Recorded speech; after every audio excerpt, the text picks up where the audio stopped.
folks, I'm Vasel. Today we're taking a look at That Old Wallpaper. So That Old Wallpaper is trying to invoke the idea of your grandma's house, or maybe your parents' house, that old ugly wallpaper. Of course, they probably didn't think it was old and ugly. Wallpaper seems to be out of vogue right now. Who knows, maybe we'll come back in a few years. But that's what this game is. It's kind of an excuse to make a game about patterns and matching them. But it's also a simultaneous selection game, which is a genre I like a lot. Let's take a look. The game is going to be played over 18 turns, and you are trying to score the most points. So to talk about point scoring, let's take a look at this score pad. Now, I actually don't like the score pad much because you need one for each player, which I feel is kind of a waste. Like here, I'll show you one of my games. I actually drew lines because I felt like, why not put all three players who are playing that game on one? But what you're trying to do in this game is you're trying to score points in various ways. You'll notice that you can put together these cards to form a pattern. So this is a large green pattern, and then this is a small green pattern that has 4 of them instead of 1. And so you're trying to get basically combos of those. For every large green and every small green, you get 2 points. So you could get 6 large green, but then you better get 6 small green if you want to get points out of it. There's also going to be shapes that show up here on the board, and you can get extra points based on the number of different shapes you have. Also, whoever has the most of these red ovals will lose 2 points, and whoever has the least gets 2 points. And then you'll get points based on where you are in here. This is a line. This is kind of randomly set at the beginning of the game. Each player has a deck of cards that are numbered from 1 to 10. You're going to shuffle those and put 5 in your hand. Each round of the game, you're going to put out 1 card per player. If it shows a red oval, you'll put another card there. And so players are trying to win these cards. The highest end is over here, and the lowest end is the one that's closest to the deck. Each player is going to secretly play a card from their hand and reveal them. The highest card is going to go over here, the lowest over here. These two happen to be the same, the purple and the red, so we'll turn those sideways for now. But the person who played the 8 gets this card, the person who played the 1 gets both of these cards. These cards are going to be broken by whoever's closer to the deck, which is red. Red goes to the back of the line. They're going to pick one of these, so they'll probably take this one. Purple does not get the other card, but instead they get a hazy memory card, which they can put out at the end of the game, which is, you can see the gold embossing, that's kind of a wild, although the other player got one with 2 wilds on it. This card stays out.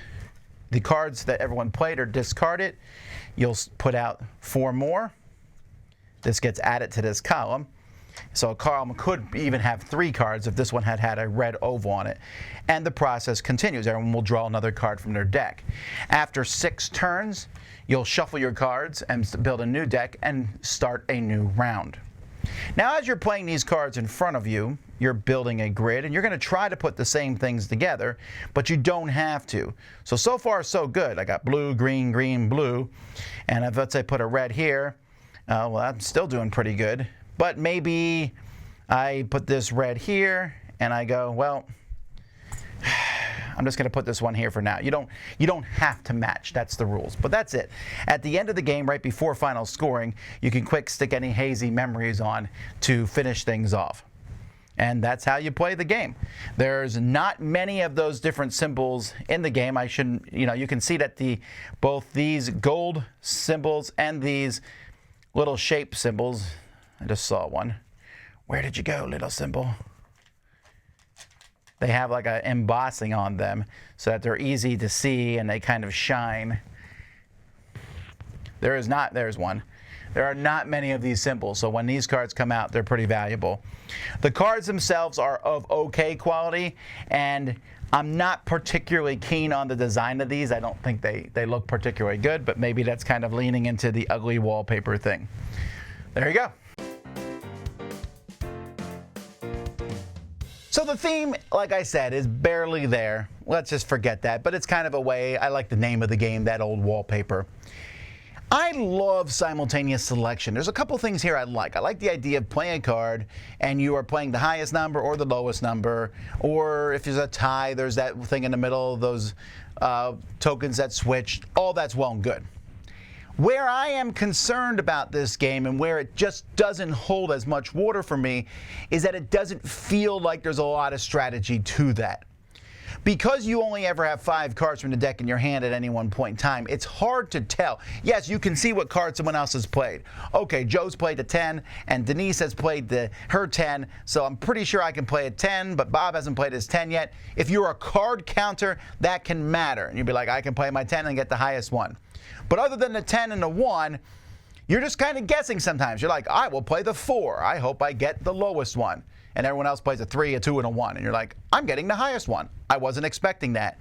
So I found that for the most part, actually a 3-player game seems to have the most strategy because with only 3, but with 5, it's just kind of random. Yes, you play a higher card if you want the highest one. You play a lower card if you want the lowest one. You play a middle card if you want one of the middle ones, and you hope you get it. But unless you are a 100% card counter, which you can't even be the first few turns because you don't know what cards anyone's played, you just don't know what's going to happen. So that part seems more strategic than it is. And the fact that they're like, you play with 5 cards and then play 1, and then after 6 turns, shuffle your deck, and like, that just feels very complicated. I don't know why I just don't have all 10 in my hand at the beginning of the game. Play them. And you're like, well, that's to keep the perfect card counters from controlling the game. Sure. But it also adds unnecessary rules and then makes the actual playing of the cards almost pointless. So there's that. Getting the cards and putting them and building the grid of cards is fine. I mean, it's just kind of, it's a tile laying game. I take the card, I put it in the right slot.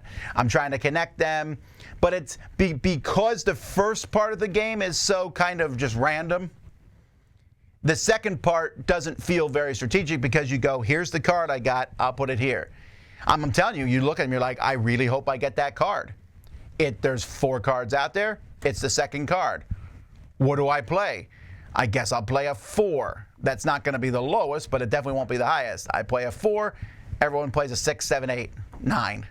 I'm like, oh, I guess I'm the lowest. There's just no way to mitigate that. So I just found that to be, particularly, it just makes the whole game okay. The ties are like, oh man, I lost a tie. But you do get one of these, hazy memories, which I guess is another funny theme thing. You're like, what did that wallpaper look like? But yeah, this is just a okay game. It's not bad to play, but you got to go into it kind of expecting nothing. You just play cards, you see which wallpapers you get, you build a pattern in front of you, you try to score as many points as you can. You get excited when you try to get the highest or lowest card and it works. You get a little disappointed when you try to get the highest and lowest card and it doesn't work. You take the cards you get and put them where you can. You laugh at a tie when 3 people play the same card, and then you just move on. It's unfortunate because, the theme was like That Old Wallpaper. Some of you who are watching this video are like, oh man, I haven't thought about my grandmother's wallpaper in years. Yeah, I'm with you. I haven't either. I feel like the game might be that way. In 10 years, we'll go, oh man, I haven't thought about that old wallpaper in years. So it's interesting.